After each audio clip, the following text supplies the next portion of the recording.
The hate metrics go up when we talk about that. Yeah. So he was president for 4 years prior, and most of the things that he did that the Democrats say are racist, they ended up adopting. Even her concession speech, she's like, I'm going to fight for the ideals of this country. And then she didn't name one. It's not racist to remove people who were here without invitation, who behaved poorly. The Democratic platform came off as quite ivory tower. Welcome to the Crypto Swamp Creatures, the show you never knew you needed and still don't want anyways. I'm Christopher Alexander, your blockchain and advocacy communications expert. And I'm Justin Wallin, your guide through the often murky world of politics and polling. Every week, we dive into the intersection of crypto, policy, and politics without taking sides. We're here to give you the straight, data-driven analysis that influences the decisions of those who want to win or want to be elected. Think of it as a late 80s newscast, but with a twist. We bring you the serious stuff, but with a dash of sardonic wit and just a hint of irreverence. So whether you're a crypto enthusiast, a policy wonk, or just someone who appreciates a data-driven approach, this is your place. We bring you both sides, weigh the impact on crypto, and then we share what we use for show prep every week on our Medium. So remember, no one is as smart as someone who agrees with you, and now get ready to enter the no swamp zone.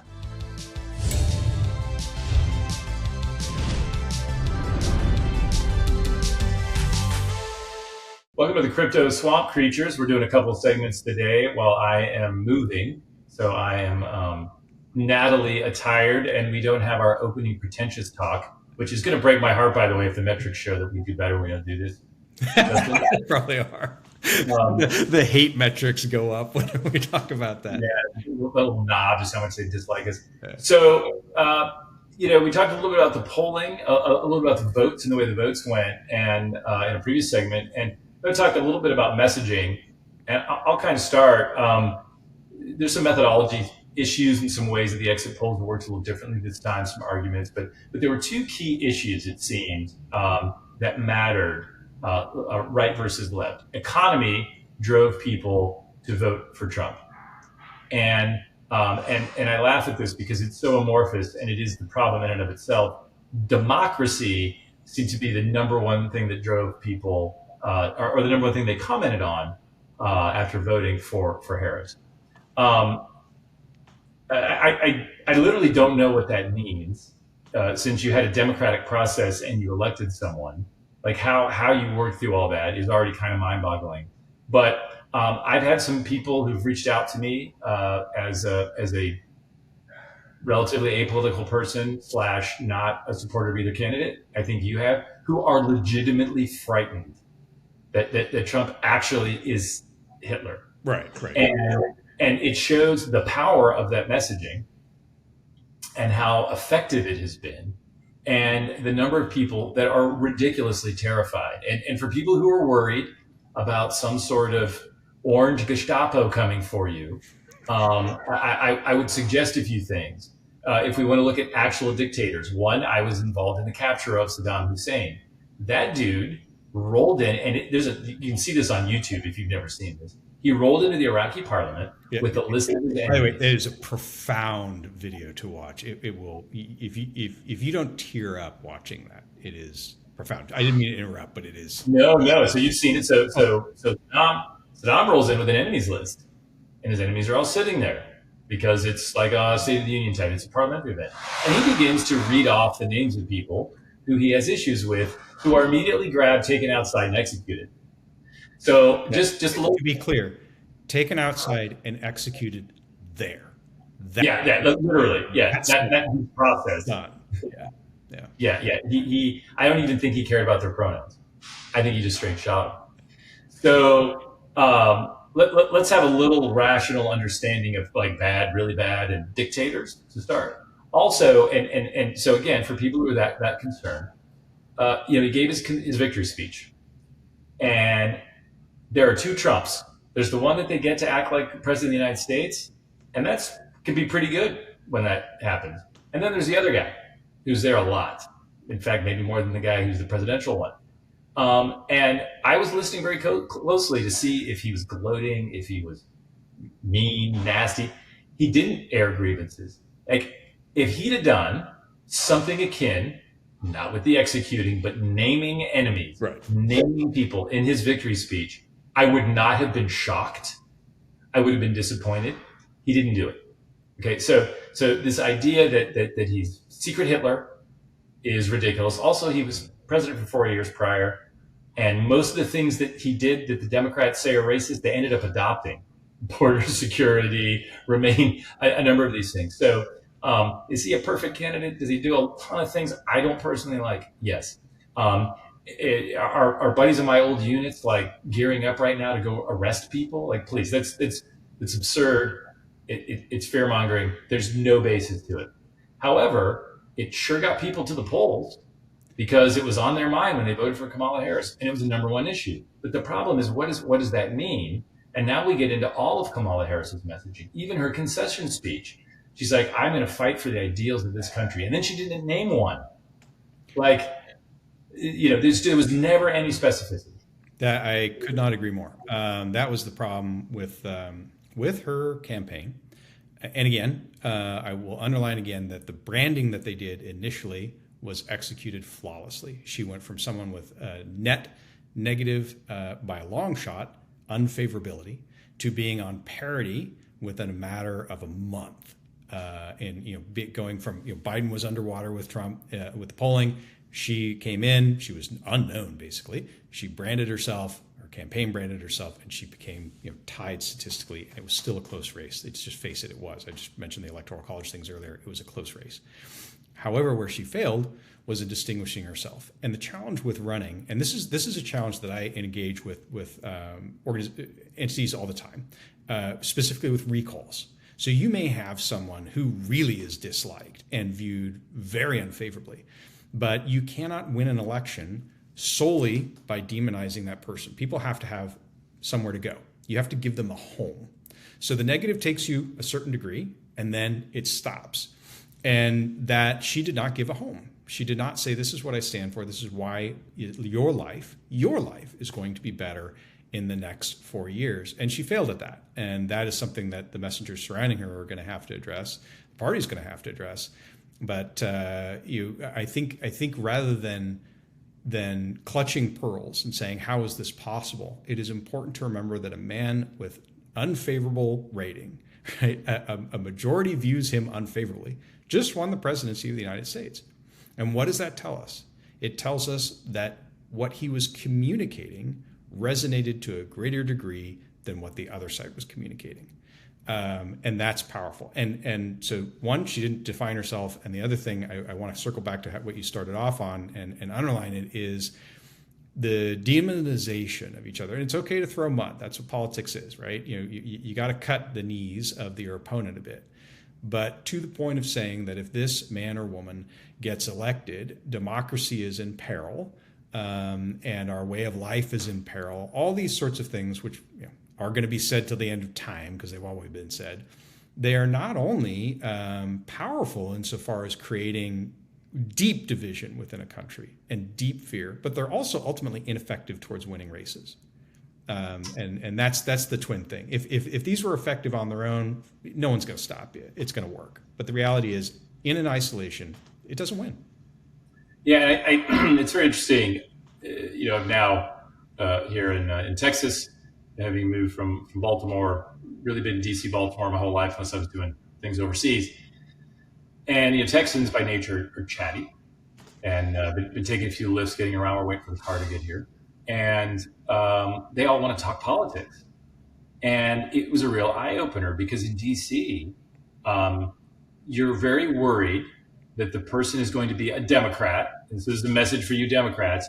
And if you don't agree with one part of their orthodoxy, they're going to scream at you. I mean, there were instances when if people wanted to go to the Trump hotel, the drivers would refuse to take them there. Like, I'm not worried. So anyways, African American drivers like, oh man, I voted for Trump. I'm like, you mean your weed and crypto protections that violated the 1965 Civil Rights Act didn't persuade you for Harris? And he's like, I smoke cigars anyway. It was kind of funny.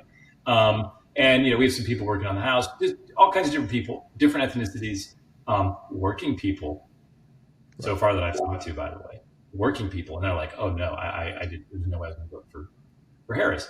But this puritanical streak is eating the Democrats alive, because I realized, like, and I told the guys that I didn't vote for either of them. I think it's unfortunate. And it's funny, people often agree with this. I say it's unfortunate that a lot of people voted no in this election rather than voting for something. And that's exactly right. That was the output of a large chunk, not a majority, clearly, but a significant chunk of black voters chose not to cast their votes. And that is a statement. That's a vote, right? Well, we talked about the importance. And by the way, we've said this now for the people who yell at me on Twitter. Trump said, I have a mandate. Mandate. The mandate's determined by the percentage by which you win and by voter turnout. He does have a mandate, by the way, in this case. But when you don't vote, you send a powerful message. And so I'm a proud non-voter. But back to messaging, I realized, and so the guy's like, who'd you vote for? I'm like, I didn't like either of them. He's like, oh, that's cool. And he's like, I don't care who you voted for. He wanted to make that clear. Go on and have a conversation. Yeah, we could disagree. And we didn't really disagree all that much. I just, I'm not comfortable voting for Trump, and I don't support everything that he wants to do, but I appreciate a lot of it. I don't know very much that Harris wanted to do that I supported, but nevertheless, you don't have to yell at me for disagreeing with you.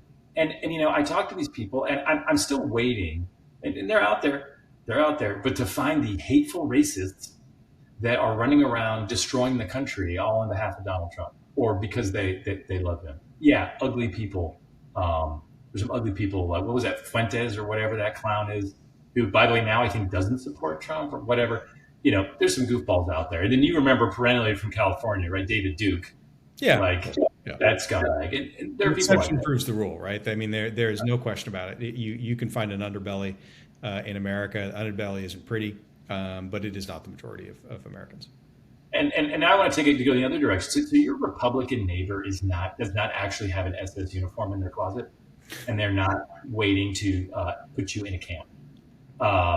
At the same time, your Democrat neighbor next door, like, is not actually like a fifth columnist Soviet plant that's trying to destroy our country, right? Like, people need to stop thinking that way, because it's not productive. And yeah, there's a great glimmer of hope. I don't know if you saw this. Richie Torres, Democrat, very pro crypto. We'll do one more thing where we talk a little about crypto and crypto Grover Cleveland and what that all means. But Richie Torres is like, stop saying that everyone who disagrees with you is a racist, misogynist, homophobe, et cetera, et cetera, et cetera. All right, people vote for different reasons. All right, and we don't know any one individual. We have ideas and patterns, but talk to the person. And the odds are they're actually pretty decent, because if they weren't, I would imagine the murder rate would be quintuple what it is right now in this country. If any of these things were true, that's right. Would be, talk to someone and ask why. Even if they've got some fabulous thing, some conspiracy theory, whatever it might be that you think is just unimaginable that someone would even entertain it. Ask them why. You may find that you have more in common than you imagine, and I guarantee you at least find it interesting. Absolutely. What was it? I know it was the first time we ever disagreed on something significant. We disagreed on something. Do you remember that? It was like a month ago. I don't remember it. I got to go back. I wrote that. I go back to the historical files. Yes. The archives. Yes, the archives. Yeah. No, I'm going to go back and look. No, it wasn't the trash island thing, because we both thought that was dumb. Yeah. Although, by the way, more context on that, Puerto Rico's going through like a major trash problem right now. And so apparently Puerto Ricans got it. Roast at a political convention, they could be taken out of context. Dumbest. No. Roast at a political convention. Dumbest thing ever. Yeah. Dumbest thing ever. Idiot. But I actually, you actually had to know something about Puerto Ricans to insult them that way. It's always funny when I see that underlying context, but not that I'm excusing the guy. It's just dumb. But again, he also did it to Tom Brady and said the things he said about black people and Jews. Nobody was upset then. So let's be consistent in our outrage, and I'm with you. But again, political convention, different context, dumb. Anyways, we disagreed over some. It wasn't that. It was something. Oh, it was Tim Walz on Twitch. I think Twitch, because of the number of people on Twitch, is a good platform to use, and you seem to hate it. And, here we still are. Did it all. You probably remember. Here we are. By the way, Saddam enemies list. I don't remember it. I do. Anyways, I just talking about memory. Oh, fair enough. I'm not doubting it. I just have a poor memory that says more about me than it does about that. So we disagreed on that. Neither called the other person a racist, a homophobe, threatened to deport them. We can go both ways on this. Or and like all of our pets are safe. So. And by the way, those Haitians, okay, I do think some of them were poaching game in the park. I think that happened. But like, they're not stealing your pets and eating them. And if there are, if some small number is doing that, I promise you it's statistically insignificant. And so, go talk to them. And because anyone that's in this country, whether they came here legally or not now, we need to help them assimilate, and we want them to be Americans. We want them to work hard. Yeah, exactly. Right? Exactly.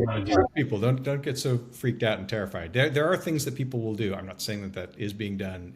Who knows? But there are things that people will do that are different from our social norms. And if they're seen, then instead of freaking out, different cultures, different customs, Peachy. Find out why, and then try and explain to them that maybe there's more harm done about that activity in this particular country than maybe in their native country, and people will welcome some direction. Usually, like, I did not realize that. I did not know. I'll close with a great story about that. And by the way, my point to that is, and if they commit crimes, if they do anything wrong, deport them. Like, it's not racist to remove people who are here without invitation, who behave poorly. It's not racist. That's just policy. Every other country does it, just like every other country. Ask for voter ID before you're allowed to vote. It's just examples that come to mind of this whole overreaction. All right, do you not think that you should ask for voter ID? Fair. Does anyone who thinks that you should ask for voter ID, are they automatically a racist? Like, that's where the Democrats have moved to, this reflexive just attack. And I mean, it hurt them, right? It whipped up a base and it didn't carry them across the finish line. Yeah, I think ultimately the Democratic platform came off as quite ivory tower. I mean, it came off as disassociated with the needs and hopes and dreams and fears of the American people. And again, it was a close race. So it's important to note that it's not like the Democratic Party was rejected by 75% of America. It wasn't. It was rejected by a slim majority. So no matter what you feel, if you're running around feeling victorious, remember that every other person you speak to feels differently than you. And ask why. Find out. Get interested in your fellow man, because they're interesting people, and they except for a very, very small proportion, most people are coming from a good place. They are, and I got crazy noise in the background, so this is going to be a good time to wrap it up. All right. And that's all for this week on the Crypto Swamp Creatures. We hope you enjoyed this deep dive into the intersection of crypto, politics, and policy. Remember, the data doesn't lie, and neither do we. Well, not about anything important anyways. Until next time, stay informed, stay skeptical, stay out of the swamp.